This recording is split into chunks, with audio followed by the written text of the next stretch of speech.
Welcome to Blender 3.0. If you don't know from my recent animation slash rigid body simulations, I love rigid bodies and ragdolls. So in this video, as you can tell by the title and the thumbnail, hopefully, I'm going to be showing you how to make a ragdoll. Pretty simple one. I'm not going to go really in depth with it, just like designing a crazy one. Anyways, what we're going to do is we're going to go to general and we're going to don't save apparently because I had one open already.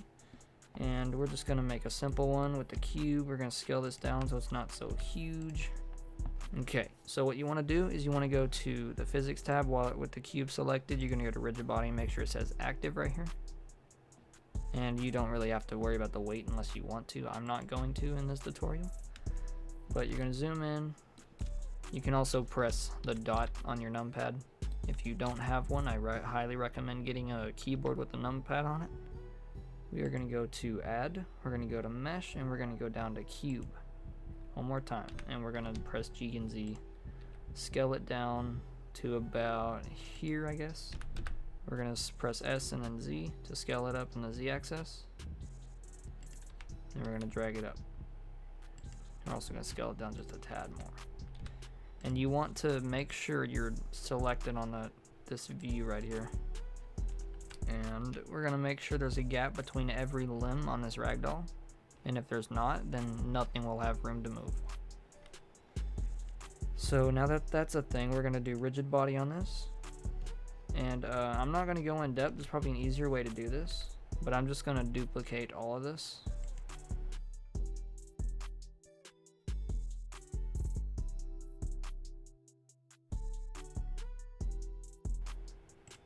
And now that you have this, we are going to go to add or shift A, which I rarely do shift A because I don't know. We're going to go shift A, we're going to go down to empty, we're going to go to plain access. Now GZ, get it to where these gaps are. You're going to put one of these in every single gap. It sounds like a lot, but trust me, it's real simple. Okay, so now that you got all your pivot points in place, then you are going to want to I like to start with the limbs first. So you're going to select one of these plane axes, doesn't matter what side, just any one. You select rigid body constraint on the physics tab of this axis. You're going to go down to first. We're actually also going to make sure this says, oh, okay, so you're going to make sure the type says point, and you're going to do first is the outer object of this, and then the second is the inner object of this plane, if that makes any sense. And you're going to continue to do that for every single one of these, which does sound like a lot. It is kind of time consuming, but once you get it properly, then it is nice and fun because you have a ragdoll. And I like to have the torso as the main focus of the ragdoll. So like I did there just now, outer object of this is outside of this, boom, inner is the torso.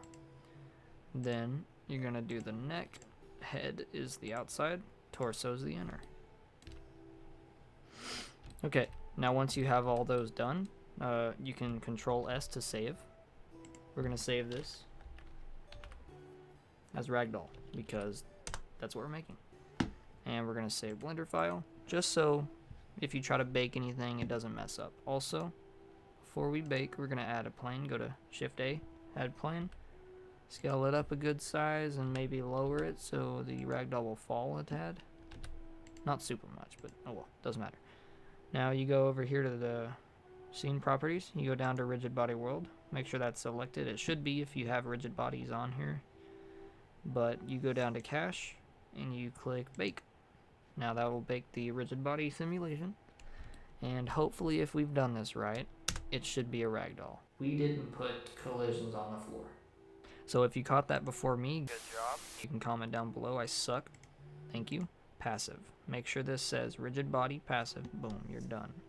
Now you go back here, you're going to delete bake, and you're going to Control S because my laptop sucks, and then you're going to click bake. So now we have a very sad and limp ragdoll. Anyways, if this tutorial has helped you out at all by any means, make sure you like the video and subscribe so you don't miss more. I'm planning on making some, animated shorts, but that's probably like way on in the future.